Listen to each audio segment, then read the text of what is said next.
Dah terdapat kabarannya dibawakan langsung mana Datuk Dr. Muarazi Jidin Menteri Kanan Pendidikan berada di sana untuk meninjau situasi semasa, tapi dalam masa yang sama juga dari segi aspek persediaan ramai sebenarnya yang terjejas banjir lah khususnya. Semuanya dalam keadaan yang sederhana dan guru-guru pun pihak sekolah pun memang dah faham tentang situasi. Kalau pergi sekolah tu tidaklah kata macam wajib kena pakai baju sekolah. Betul. So faham situasi. Jadi boleh datang ke sekolah dengan berpakaian yang bersesuaian seperti mana juga yang telah ditetapkan jugalah. Okey, baik, untuk waktu ini kita nak melihat perkabaran dari Johor seperti mana semalam juga telah dibawakan antara negeri yang terjejas atau daerah adalah di Muaz, Gamat dan Mersing di Johor yang dikesan melebihi tahap bahaya. Itu pada sebelah pagi semalam. Hari ini perkabarannya bagaimana penduduk terjejas banjir di Muar perlu juga waspada. Perkabaran lanjut bersama dengan pelapornya Taufik Salimin. Okey, jadi kita terus bersama dengan Taufik pada waktu ini. Baik, terima kasih. Assalamualaikum, selamat pagi dan terima kasih kerana terus setia menonton Selamat Pagi Malaysia edisi 9 Januari 2022. Dan selamat berhujung minggu pada anda semua yang masih setia menonton Selamat Pagi Malaysia pada hari ini. Baik, untuk cerita pagi dari Johor hari ini bersama saya Taufik Salimin yang akan bawakan anda perkembangan semasa keadaan banjir di Muar. Untuk makluman, banjir di daerah ini bermula sejak 2 Januari lalu dan penduduk dipindahkan pada 3 hari bulan.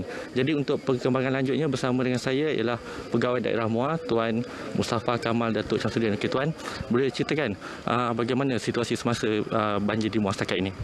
Alhamdulillah, sehingga 8 hari bulan paras air di Sungai Kepung dah mula menurun sedikit. 5.36 adalah yang paling tinggi dan pada 8 hari bulan adalah 5.15. Walau bagaimanapun, limpahan air di menghala ke Bandar Muar, khususnya di Pekan Pancu, dah mula meningkat. Sebab itulah kita melihat sehingga 8 hari bulan sebanyak 11 pusat pembinaan sementara telah pun dibuka yang merangkumi 348 keluarga dan seramai 1,188 orang telah pun dipindahkan. Okey Tuan, boleh ceritakan bagaimana strategi pejabat daerah Muar dan agensi terlibat untuk memastikan banjir di daerah Muar dapat dikawal, terutama melibatkan perpindahan penduduk? Kita telah pun bersedia lebih awal bersama sebuah agensi-agensi yang lazim membantu. Bagi menjunjung titah Duli Amat Mulia Tengku Mahkota Johor, kita telah pun bersedia lebih awal dan kita telah mengenal pasti bersama Jabatan Teknikal khususnya JPS apabila berlaku limpahan air sungai Muar daripada Segamat, di penempatan manakah yang biasa atau lazim akan dinaiki air. Jadi kita telah pun memberikan amaran awal kepada ketua kampung dan juga penghulu dan juga penduduk di manakah lokaliti yang patut mereka berpindah. Sebab itulah tidak berlaku sebarang kesukaran sehingga ini alhamdulillah terkawal dan mudah-mudahan terus terkawal. Artinya proses pemindahan tidak adalah ada lewat malam, kelang kabut, samsim, tak ada. Artinya bila air dah mula masuk halaman rumah dan nampak aras air makin meningkat, kita dah minta mereka berkemas dan kemudian kita akan pindahkan mereka. Okey, baik Tuan. Dalam tempoh banjir ni mungkin Tuan ada nasihat dan pesanan kepada penduduk Muar untuk sentiasa berwaspada? Baik, pertama sekali kita menghadapi banjir kali dalam situasi pandemik.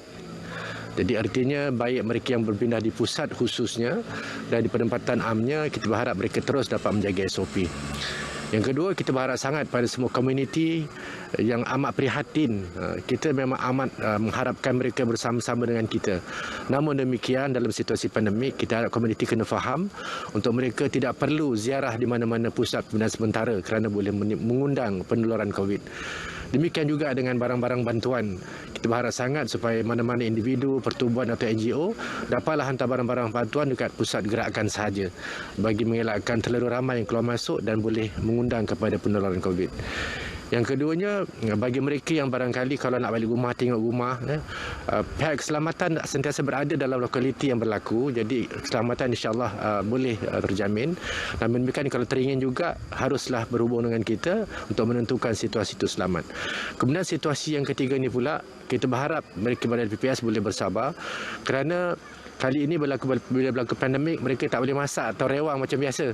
Kita terpaksa menghantar daripada caterer.